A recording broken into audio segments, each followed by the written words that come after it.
దేవలోకంలో మాత్రమే ప్రవహించే గంగను భగీరథుడు ఈ భూమిపైకి ఎలా తీసుకువచ్చాడు? అసలు గంగను భూమిపైకి తీసుకురావాల్సిన అవసరం ఎందుకు వచ్చిందో ఇప్పుడు తెలుసుకుందాం.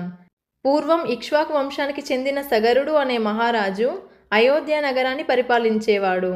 సగరుడు మహావీరుడు, గొప్ప ధర్మాత్ముడు కూడా.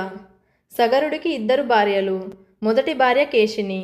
ఈమె విదర్భ రాజు యొక్క కూతురు, ఎంతో ధర్మనిష్ట కలది. ఇక రెండవ భార్య సుమతి. ఈమె కశ్యపుడి కూతురు మరియు స్వయాన గరుత్మంతుడికి సోదరి. ఈమె అత్యంత సౌందర్యవతి.